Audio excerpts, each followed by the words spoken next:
नमस्कार दोस्तों, बहुत बहुत स्वागत है आप सभी का let's crack UPSC CSE Unacademy में। मैं हूं आपका दोस्त सुमित। और दोस्तों, यहां पर एक बहुत बड़ी स्टेटमेंट निकल कर आई है अश्विनी वैष्णव जी के द्वारा कि उन्होंने कहा है कि भारत जो है इस साल के एंड तक अपनी पहली सेमीकंडक्टर माइक्रोचिप देख सकता है, जो कि भारत में ही बनी हो सकती है। यहाँ पर पहली first made in India chip जो है सेमीकंडक्टर की, वो भारत के अंदर देखने को मिल सकती है। अश्विनी वैष्णव जी ने ये बात कही है दावोस के अंदर, जो कि वर्ल्ड इकोनॉमिक फोरम का एक यहाँ पर डिस्कशन चलता है ग्लोबल इश्यूज को लेकर। यहाँ पर ये बात कही गई है और ये एक बहुत बड़ी बात है, क्योंकि भारत जो है अभी तक अपनी ज़रूरत का 90% से ज़्यादा सेमीकंडक्टर जो माइक्रो चिप्स हैं उनको इंपोर्ट करता है और पूरी तरह से इंपोर्ट डिपेंडेंट है। यहाँ पर अश्विनी वैष्णव जी ने कहा है कि हम जो एज लेंगे, यहाँ पर हम कोशिश करेंगे कि ग्लोबल लीडर भारत को बनाए माइक्रोचिप सेमीकंडक्टर के क्षेत्र में, जिसमें टेलीकॉम और इलेक्ट्रॉनिक व्हीकल के क्षेत्र में यहाँ पर कोशिश की जाएगी कि भारत को सेल्फ सफिशिएंट और ग्लोबल लीडर बनाने की कोशिश की जाएगी, जहाँ तक बात है सेमीकंडक्टर चिप्स की। दोस्तों, आप जानते हैं टेलीकॉम सेक्टर और इलेक्ट्रॉनिक व्हीकल दोनों ही भारत के अंदर एक एमर्जिंग सेक्टर है और भारत की इंडस्ट्रीज ऑलरेडी इन दोनों सेक्टर्स में अच्छा खासा इन्वेस्ट कर रही हैं। और ये दोनों ही सेक्टर्स में जमकर हर एक डिवाइस के अंदर आपको माइक्रो चिप जो है सेमीकंडक्टर्स की वो देखने को मिलेंगी। आगे बढ़ने से पहले हमें यहाँ पर पता होना चाहिए आखिर ये माइक्रो चिप जो सेमीकंडक्टर्स की होती हैं ये क्या होती हैं। दरअसल आपने सुना होगा, कभी भी आपने कंप्यूटर देखा होगा तो वहां पर आपने प्रोसेसर इस तरह से देखा होगा। प्रोसेसर ये जो कंप्यूटर में लगते हैं, यही प्रोसेसर आपको फोन्स में भी मिलेंगे। जो हमारे डिवाइसेस हैं जैसे कि मोबाइल फोन्स, उनमें ये प्रोसेसर और ज़्यादा छोटे साइज़ के होते हैं। इसी वजह से हमारे स्मार्टफोन्स जो है इतने स्मार्ट होते जा रहे हैं, साइज़ में छोटे होते जा रहे हैं। जैसे जैसे टेक्नोलॉजी आगे बढ़ती जाएगी, एक सोफिस्टिकेटेड टेक्नोलॉजी, आर्टिफिशियल इंटेलिजेंस पर आधारित जो टेक्नोलॉजीज जैसे जैसे आगे बढ़ती जाएंगी, वहां पर और भी ज़्यादा छोटे और सोफिस्टिकेटेड और फास्ट माइक्रो प्रोसेसर्स की ज़रूरत पड़ेगी। आज हमारी ज़रूरत में चाहे वो कार हो, चाहे वो फ़ोन हो, चाहे वो कोई सा भी डिवाइस हो, जो भी डिवाइस यहाँ पर है उनमें मैक्सिमम में आपको देखने को मिलेगा सेमीकंडक्टर माइक्रोचिप का इस्तेमाल होता है। अब अगर आप ये देखते हैं कि आगे चलकर हाईटेक जो डिवाइसेस हैं, टेक्नोलॉजीज हैं, उनको अगर सेना में इस्तेमाल करना है, वॉरफेयर में इस्तेमाल करना है, क्योंकि अगर आप नहीं करेंगे तो बाकी देश उसको करेंगे, तो इंटेलिजेंट जो डिवाइसेस हैं उन सब में आपको ये इस्तेमाल होता हुआ नजर आएगा। और अगर आप देखें कि आगे वाले समय में इस तरह से युद्ध लड़े जा सकते हैं आर्टिफिशियल इंटेलिजेंस के द्वारा, जहां पर हर एक सोल्जर को दुश्मन की या फिर दूसरे सोल्जर की पोजीशन का अंदाजा बना रहेगा लगातार। तो ऐसे में ज़रूरी हो जाता है सिक्योरिटी पर्पज से भी, और उसके अलावा इकोनॉमी के आधार पर भी देखें तो भारत के अंदर सेमीकंडक्टर इंडस्ट्री अगर आप डेवलप करते हैं तो लगभग 12 लाख जॉब्स यहाँ पर डायरेक्टली जनरेट हो सकती हैं। और याद रखेंगे, ये जो 12 लाख जॉब्स हैं ये एक ऐसे सेक्टर में है जो हाई एंड टेक्नोलॉजी पे आधारित है, जो हाई स्किल पर आधारित है, हाई वैल्यू स्किल पर। यानी कि यहाँ पर ये जो जॉब्स जनरेट होंगी ये ऐसी वर्कफोर्स को एम्प्लॉयमेंट देंगी जिनके पास एक हाई एंड स्किल होगी, हाई टेक्नोलॉजी पर आधारित स्किल होगी। तो ये इकोनॉमी में वैल्यू एडिशन करेगा मल्टीपल लेवल्स पर। इसीलिए भारत को अगर आर्टिफिशियल इंटेलिजेंस की दौड़ में आगे रहना है तो यहाँ पर ज़रूरी है कि आप इंडिपेंडेंट तरीके से अपने देश में माइक्रो प्रोसेसर्स को बड़ी मात्रा में डेवलप करने की कोशिश करिए। तो यहाँ पर आपको पता होना चाहिए कि माइक्रोचिप्स ये जो होती हैं आखिर क्या होती हैं। तो यहाँ पर हमने देखा फोटो में इस तरह से दिखती हैं। दरअसल ये इंटीग्रेटेड सर्किट्स होते हैं जिनको हम आईसीज कहते हैं। ये दरअसल यही चिप्स होती हैं जिनको हम आईसीज भी कहते हैं, ठीक है। इन्हीं चिप्स को आईसीज कहते हैं। इनमें क्या होता है, सेमीकंडक्टर का आपको सिलिकॉन सेमीकंडक्टर दिखेगा जिसके ऊपर कई सारे ट्रांजिस्टर लगे होते हैं, ठीक है। कई सारे ट्रांजिस्टर लगे होते हैं और वो सर्किट डिजाइन करते हैं, ठीक है। सिलिकॉन का यहाँ पर बना होता है और इस पर कई सारे इलेक्ट्रिकल स्विचेस सर्किट्स होते हैं और डेटा को ये लोग डेटा को ये जो सर्किट है ये ट्रांसफर करते हैं। इसके अलावा इतने ज़्यादा इंपॉर्टेंट अब सेमीकंडक्टर हो चुके हैं, ये जो डिवाइसेस हैं, ये जो चिप्स हैं, माइक्रो चिप्स इतनी इंपॉर्टेंट हो चुकी हैं कि इसको न्यू ऑयल कहा जाता है। क्योंकि इलेक्ट्रॉनिक डिवाइसेस के बिना आने वाले समय के अंदर किसी भी देश की जो डेवलपमेंट है वो अधूरी है। और हर इलेक्ट्रॉनिक डिवाइस में जो ज़्यादा आगे चल के इंटेलिजेंट और हाईटेक होता जाएगा, उन सब में इन चिप्स की ज़रूरत है। तो ये जो चिप्स हैं इनको न्यू ऑयल कहा गया है। जैसे किसी देश की इकोनॉमी चलाने के लिए एनर्जी सेक्टर इंपॉर्टेंट है, उसी तरह से सेमीकंडक्टर का सेक्टर बहुत इंपॉर्टेंट है और इसीलिए भारत इसमें कोशिश कर रहा है कि इसमें सेल्फ सफिशिएंट बनने की जल्द से जल्द कोशिश करे, ताकि दूसरे देशों से यहाँ पर डेवलपमेंट में पीछे ना रह जाए। और दूसरी सबसे बड़ी जो इंपॉर्टेंट चिंता है वो ये कि ये जो मार्केट है बड़ी स्क्यूड है। सेमीकंडक्टर डिवाइसेस की मार्केट बड़ी स्क्यूड है। दरअसल ताइवान जो है इसमें ग्लोबल लीडर है। 60% सेमीकंडक्टर्स ग्लोबली ताइवान के अंदर प्रोड्यूस होते हैं। यानी कि आप ये सोचिए, पूरी दुनिया में हाईटेक डिवाइसेस जितने भी ऑपरेट हो रहे हैं, 60% जो चिप्स उनमें लगी है वो ताइवान में मैन्युफैक्चर होती हैं। यूएस का शेयर जबकि सिर्फ 12% आपको देखने को मिलेगा। और यूएस का शेयर 12% है। यूएस का जो शेयर 12% है, ऐसा नहीं है कि यूएस सारी चिप्स जो है ये अपने ही देश में, यूनाइटेड स्टेट्स ऑफ अमेरिका में ही मैन्युफैक्चर करता है। दरअसल यूएस के कई मैन्युफैक्चरिंग प्लांट्स अलग अलग देशों में भी लगे हुए हैं, इंक्लूडिंग चाइना। क्योंकि चाइना क्या करता है, चाइना रॉ मटेरियल प्रोवाइड कराता है, जैसे गैलियम, ठीक है, जर्मेनियम, सिलिकॉन, इस तरह के जो रॉ मटेरियल्स इस्तेमाल होते हैं सेमीकंडक्टर इंडस्ट्री में, चाइना के पास उनका भंडार है और चाइना इंपोर्ट भी करता है। तो चाइना के पास रॉ मटेरियल है तो यूएस अपनी इंडस्ट्रीज वहां पर लगाता है चाइना के अंदर, और उसको मिला के 12% शेयर यूएस का बनता है। यहां पर चाइना जो है दुनिया का सबसे बड़ा सेमीकंडक्टर इंपोर्टिंग देश है। तो आप इस बात से ही समझ लीजिए कि चाइना कितनी भारी मात्रा में इन्वेस्टमेंट कर रहा है अपने देश में माइक्रोचिप्स डेवलप करने के लिए, और इलेक्ट्रॉनिक सेक्टर में किस भारी मात्रा में वो सेमीकंडक्टर्स और इलेक्ट्रॉनिक चिप्स का इस्तेमाल करता है, ठीक है, सेमीकंडक्टर चिप्स का। तो 90% सेमीकंडक्टर चिप्स जो चाइना में होती हैं ये आपको इंपोर्टेड मिलेंगी। दुनिया का सबसे बड़ा इंपोर्टर है माइक्रोचिप्स का। वहीं पर लेकिन कुछ बदलाव आया 2020 के अंदर, जब पूरे देश में पैंडेमिक लगा, तब यहां पर चाइना की सेमीकंडक्टर इंडस्ट्री जो है ये बूस्ट लेती है, और एनुअल ग्रोथ रेट जो है इनकी 30% के आसपास यहां पर देखी जाती है। और ये पूरा सिनेरियो जो है, यहां पर जब पैंडेमिक आया था तो पूरी दुनिया ने कई सुविधाओं का अभाव फेस किया, लेकिन साथ में माइक्रोचिप्स की जो सुविधा थी वो भी पूरी दुनिया ने यहाँ पर उसका भी अभाव फेस किया। यानी कि शॉर्टेज ऑफ चिप्स थी जो पूरी दुनिया में सेमीकंडक्टर चिप्स, वो भी ऑटोमोबाइल इंडस्ट्री ने देखी, ठीक है, इलेक्ट्रॉनिक सेक्टर ने देखी। और यहाँ पर ये इसलिए हुआ क्योंकि चाइना रॉ मटेरियल सप्लाई करता है, ठीक है, और चाइना से आने वाला या ताइवान से आने वाला जो भी प्रोडक्ट था वो फिर पूरी दुनिया में सप्लाई चेन डिस्टर्ब होने के कारण नहीं पहुंच पाता है, जिससे क्या होता है, जिससे सेमीकंडक्टर चिप जो है दुनिया में नहीं पहुंच पाती, शॉर्टेज उनकी हो जाती है। तो लॉजिक ये कहता है कि ये जो मैन्युफैक्चरिंग है ये एक जगह पर सीमित ना हो कि ताइवान या सिर्फ चाइना में ही कॉन्सेंट्रेटेड है, इसको दुनिया में भी फैलाना चाहिए। और इसके पीछे ये चिप इतनी ज़्यादा इंपॉर्टेंट है, सेमीकंडक्टर चिप, कि इनके पीछे आपको जियोपॉलिटिक्स बहुत हाई लेवल की दिखेगी। जैसे कि नेदरलैंड्स क्या करता है, नेदरलैंड्स एक ऐसा देश है जो कि उन मशीनों का निर्माण करता है, उन मशीनों को मैन्युफैक्चर करता है जो कि सेमीकंडक्टर चिप्स की मैन्युफैक्चरिंग में इस्तेमाल होते हैं। सेमीकंडक्टर चिप एक बहुत ही सोफिस्टिकेटेड प्रोसेस के थ्रू बनाई जाती हैं, जिसके अंदर जो मशीन है वो भी बहुत सोफिस्टिकेटेड होती हैं, और ये मशीनों की टेक्नोलॉजी भी हर देश के पास नहीं है। नेदरलैंड के पास इसका एडवांटेज है। जब एक सेमीकंडक्टर चिप बनाई जाती है तो उसके अंदर ये इंश्योर किया जाता है कि बहुत माइक्रो लेवल पर काम होता है, नैनोमीटर स्केल पर काम होता है, और उसके अलावा यहाँ पर डस्ट का एक भी पार्टिकल उस फैसिलिटी में नहीं जाना चाहिए। डस्ट का एक पार्टिकल भी पूरे डिवाइस को, पूरी चिप को खराब कर सकता है। बहुत सोफिस्टिकेटेड ये तरीका होता है। तो यहाँ पर नेदरलैंड के पास ये टेक्नोलॉजी थी। नेदरलैंड ने क्या करा, रिस्ट्रिक्शन लगा दिया, इसकी जो मशीनें हैं चाइना जो जाती हैं उन पर रिस्ट्रिक्शन लगा दिया।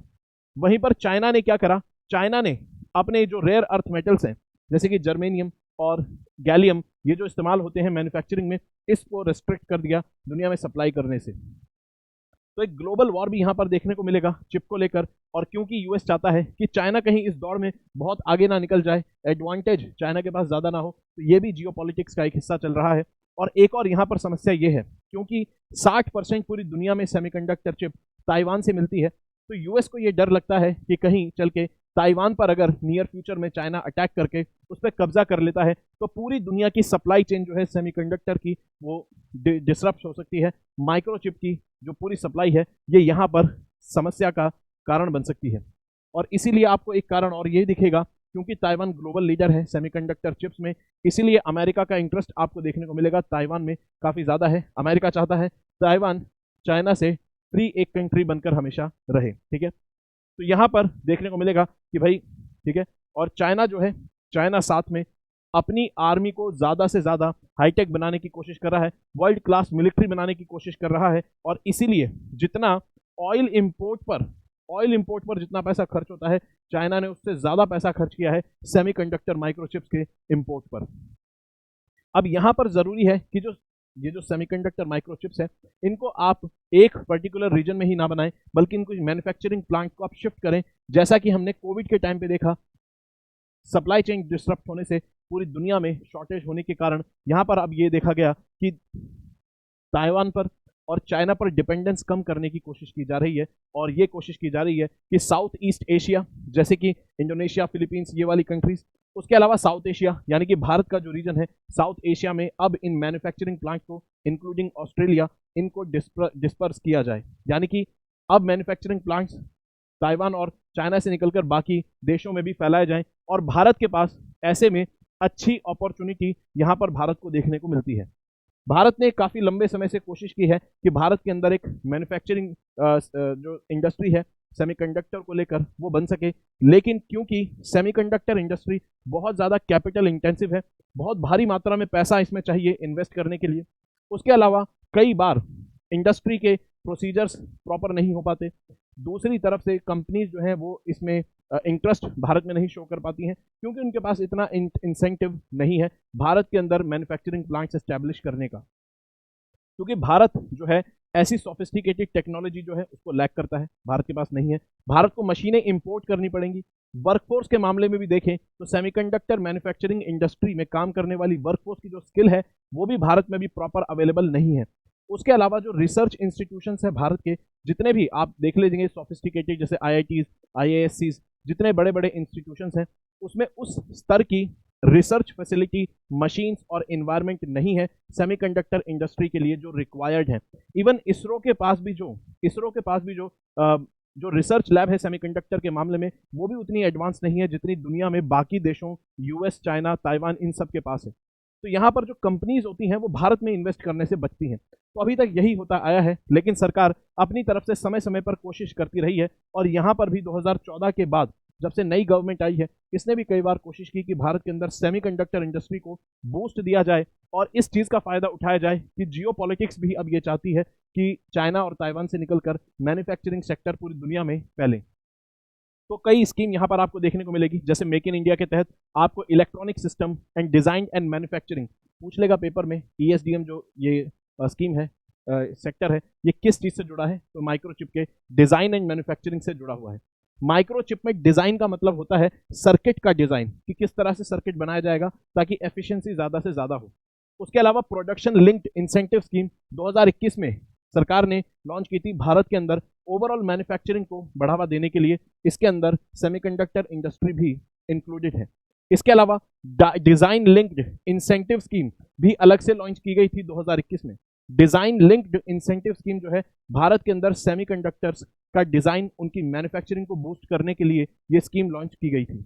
उसके अलावा भारत ने इंडिया सेमीकंडक्टर मिशन लॉन्च करा 76,000 करोड़ का, ठीक है, और इसके अंदर इनवाइट किया गया दुनिया भर से कंपनीज को और भारत की कंपनीज को कि आप इन्वेस्टमेंट करिए इस सेक्टर के अंदर, और समय समय पर यहाँ पर कोशिश की जाती थी, लेकिन कंपनीज जो है आगे बढ़कर नहीं आती। हाँ, लेकिन अब यहाँ पर कुछ पॉजिटिव रिजल्ट्स देखने को मिले हैं।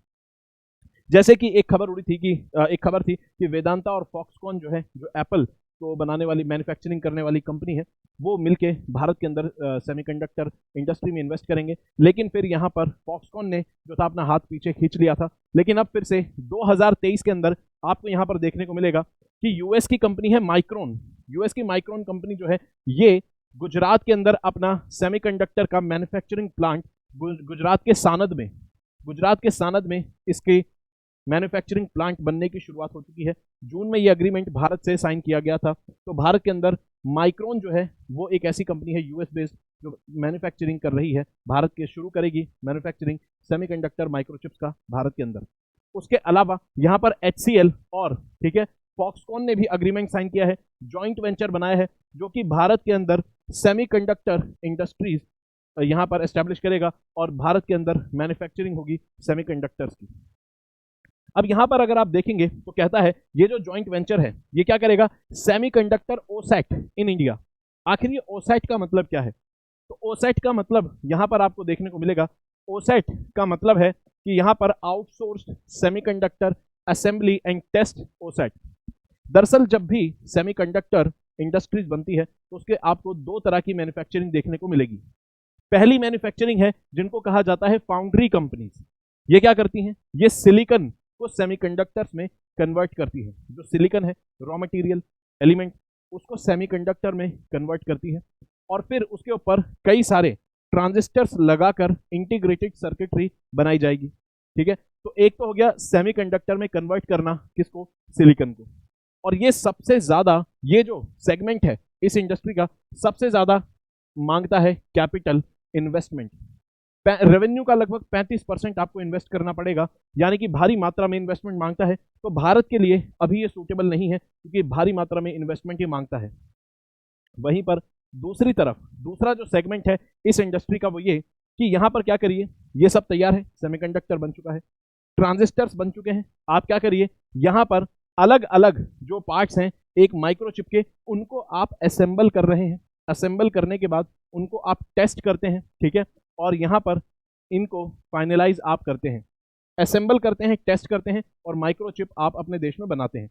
तो कुल मिला के ये बिल्कुल जीरो से शुरुआत नहीं है, यहाँ पर असेंबलिंग और टेस्ट मेन फोकस है और ये उतना कैपिटल नहीं मांगता है, ठीक है, जितना शुरुआत से जीरो से जो फाउंड्री कंपनीज मांगती है। तो इसीलिए भारत में अगर आप देखेंगे तो यहाँ पर जितने भी अब सेमीकंडक्टर प्लांट्स लगेंगे वो ओसेट आधारित लगेंगे, ठीक है, यानी कि असेंबलिंग यहाँ पर होगी। ठीक है, अब अगर बात करें यहाँ पर सवाल मन में उठ सकता है, भारत ने अपने देश में क्रायोजेनिक इंजन डेवलप कर लिया इंडिजिनस तरीके से, भारत ने अपने देश के अंदर सुपर कंप्यूटर इंडिजिनस तरीके से डेवलप कर लिया, भारत ने जीपीएस सिस्टम जैसे यूएस का है यानी कि नेविगेशन सिस्टम इंडिजिनस डेवलप कर लिया। तो क्या भारत ने अभी तक इंटीग्रेटेड सर्किटरी में microchip semiconductor microchip indigenous level पर क्या भारत ने अभी तक डेवलप नहीं की? तो ये सवाल आपके मन में उठना चाहिए और यहाँ पर आपको पता चलेगा 2018 का ये आर्टिकल है, ये कहता है कि आईआईटी मद्रास ने यहाँ पर डेवलप किया है शक्ति नाम का फर्स्ट माइक्रो प्रोसेसर, जो कि भारत का स्वदेशी आपको देखने को मिलेगा, स्वदेशी माइक्रो प्रोसेसर शक्ति जिसका नाम है, पेपर में आ सकता है, आपको इसका नाम पता होना चाहिए। ठीक है, तो शक्ति माइक्रो प्रोसेसर भारत में आईआईटी मद्रास ने बनाया था। लेकिन समस्या अब आप ये रही क्योंकि फिर अब आप कहेंगे कि जब भारत ने इंडिजिनस लेवल पर बना लिया है तो फिर हम अब इतना पूरी दुनिया में क्यों अग्रीमेंट साइन करते हुए घूम रहे हैं, क्यों हम पूरी दुनिया से बार बार इन्वेस्टमेंट मांग रहे हैं, क्यों बार बार भारत के अंदर जो सेमीकंडक्टर इंडस्ट्रीज है वो डेवलप नहीं हो पा रही हैं, क्यों हम इतना डेस्परेटली कदम उठा रहे हैं? तो जवाब यहाँ पर यह है कि इससे पहले भी दरअसल ये शक्ति जो माइक्रो प्रोसेसर बना था, इससे पहले भी एक आईआईटी के स्टूडेंट्स ने यूएस की फैसिलिटी में, यूएस के अंदर जाकर एक राइस क्रीक नाम का सेमीकंडक्टर माइक्रोचिप बनाई थी। उसके बाद भारत में इंडिजिनस तरीके से बनी, ठीक है, भारत की ही लैब में इस्तेमाल करके, इसरो की लैब में, इसरो की लैब है चंडीगढ़ के अंदर जो कि सेमीकंडक्टर आधारित लैब है, यहां पर इन्होंने बनाया ये सेमीकंडक्टर माइक्रोचिप। लेकिन यहां पर अब समस्या एक दिखती है, इसका साइज है 180 नैनोमीटर, जबकि यूएस के अंदर जो बनाया था उसका साइज था 20 नैनोमीटर। और मैं आपको बता दूं कि जो आप मोबाइल फोन से इस्तेमाल करते हैं, इन मोबाइल फोन्स के अंदर जो माइक्रोचिप इस्तेमाल होती है इन मोबाइल्स के अंदर वो है 7 नैनोमीटर तक की। जैसे एप्पल का आईफोन अगर आप इस्तेमाल करते हैं तो 7 नैनोमीटर तक की आपको इसके अंदर माइक्रोचिप्स देखने को मिलेंगी। अगर बात करें 180 नैनोमीटर तो बहुत ज़्यादा है, तो यहाँ पर साइज उतना छोटा नहीं है जितना हम इसको सोफिस्टिकेटेड डिवाइसेस में इस्तेमाल कर पाए, इसलिए ये शक्ति माइक्रो प्रोसेसर अभी भी हमारी ज़रूरतों को पूरा नहीं कर पाता और हम डिपेंडेंट हैं बाहर से आने वाले माइक्रोचिप सेमीकंडक्टर्स पर। अब सवाल ये उठता है कि ये माइक्रोचिप सेमीकंडक्टर्स आखिर इतने छोटे क्यों होते हैं? और दुनिया का सबसे छोटा जो माइक्रोचिप सेमीकंडक्टर है वो 2 नैनोमीटर का मिलेगा, 5 नैनोमीटर तक के मिल जाएंगे।